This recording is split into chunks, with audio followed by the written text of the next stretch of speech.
Yo tout le monde, c'est Little et ça fait un bail qu'on s'est pas capté pour une vidéo. Histoire de relancer la chaîne, on va parler de Jojo, mais surtout de Jojo référence. Donc si t'as pas vu Jojo et que tu comptes le regarder, le mieux c'est que t'attendes d'avoir fini avant de continuer la vidéo. Sur ce...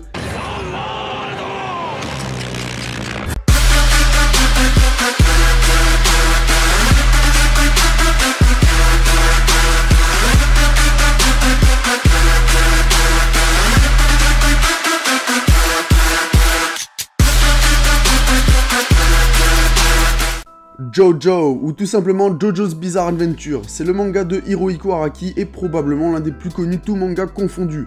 Pourtant quand je vous ai demandé ce qui vous venait le plus à l'esprit quand vous parlez de Jojo, les réponses étaient plutôt variées. Une majorité y voit des mèmes, puis beaucoup parlent de l'univers avant de finalement parler des Jojo poses. Parmi la fanbase de Jojo, il y a un spécimen récurrent qui vient toujours spéculer au moment d'analyser les autres mangas. Tu les connais, je les connais, c'est ceux qui voient des Jojo références partout. Si tu les écoutes, même Molière et Jul ont plagié Jojo. Pourtant, à force de creuser avec une pote, on a fini par découvrir que Araki s'est inspiré de beaucoup d'autres œuvres pour façonner son univers.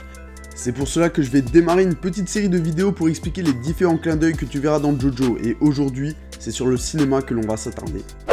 Hirohiko Araki est un grand fan de cinéma, et par cinéma je te parle pas de celui de Jackie et Michel, mais bien du cinéma sur grand écran. Chacune de ces parties représente un genre majeur du cinéma. La première partie fait honneur à l'horreur, la seconde est un appel à l'aventure, la troisième est un blockbuster d'action, et Diamond is Unbreakable est un mélange entre un polar et un thriller. Mais ce serait pas drôle si Araki s'arrêtait à ça. Des clins d'œil, il y en a à l'appel, à commencer par les stands, et ça commence avec Death 13, inspiré de Freddy Krueger dans Les Griffes de la Nuit. Le concept est le même, un monstre qui vient te foutre les boules en pleine nuit, un classique, pour le moment, c'est tranquille. Représente le nord de la France, un stand qui a fait plaisir à tous les fans de tuning, ceux qui aiment mettre des stickers sur leur voiture, ceux qui se réveillent le dimanche exprès pour pas louper Automoto, ceux qui aiment faire vroom vroom le week-end parce que c'est cool de faire vroom vroom. C'est Wheel of Fortune, directement inspiré de deux films. Combo Duel, un film avec une course-poursuite d'un camion dont on ne voit que les jambes et les bras du conducteur. Et Christine, un film où la voiture prend le contrôle de son conducteur et qui est capable de se régénérer d'elle-même. Ensuite on a Strength. Because you can be do what we want to do. Le stand du bateau qui tue des gens. Grosse ressemblance avec le bateau de la mort, un bateau qui tue des gens.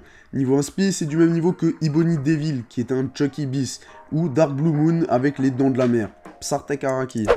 Yellow Temperance ou Yellow Temperance provient de Blob, un film où une vie extraterrestre graille tout ce qui bouge avec l'agressivité de ta daronne devant du Nutella en promo. Un stand qui aurait cassé des bouches dans Walking Dead, c'est Justice, qui permet de contrôler les zombies et ça vient tout droit de la nuit des morts vivants. Et on retrouve aussi Tower of Grey, la mouche qui arrache les langues qui rappellera un certain Alien le 8e passager, sorti en 1979. Allez, la question à 1 million d'euros, qu'est-ce qui peut changer de forme, de composition et de taille ? Et non, il s'agit du stand de High Priestess, qui lui vient du film La Chose. Allez, on sort des stands pour des références un peu plus subtiles, à commencer par l'ambiance générale de Battle Tendency. Pour le speech de départ, on a Joseph qui essaie de sauver Speedwagon des griffes des méchants allemands moustachus pas très gentils, parce qu'il détient des informations sur Santana. Ça vient directement d'Indiana Jones avec l'opus des aventuriers de l'Arche perdue de 1981. Et au cours de l'aventure, il y aura même une brève référence à L'amour à l'envers, c'est cadeau. Stardust Crusader, la saga qui va lancer le personnage mythique de Jotaro. Dans la partie où il rencontre Darby, la scène qu'il aura avec Joseph est une référence à Adieu l'ami de Jean Herman, film paru en 1968. Et pour ce qui est de la partie de poker, ça vient de L'Arnaque de George Roy Hill. Et je vais être sympa, encore une référence dans cette scène. Le nom complet de Darby, c'est Daniel J. Darby. C'est un gros amateur de bourbon et je pense que tu auras vite compris que son blaze est inspiré de Jack Daniels. Et oui, Araki, il rigole pas. Pour lui...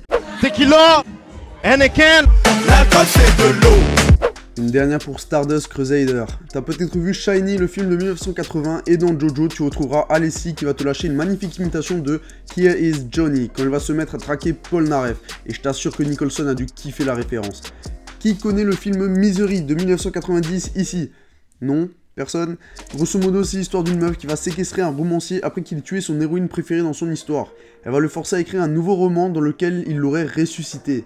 Dans Diamond is Unbreakable, Yukako va séquestrer Koichi parce qu'il englande pas une encours et qu'il a des sales notes. Elle va le forcer à réviser comme un yinche parce qu'elle refuse de croire qu'elle puisse tomber amoureux d'un loser.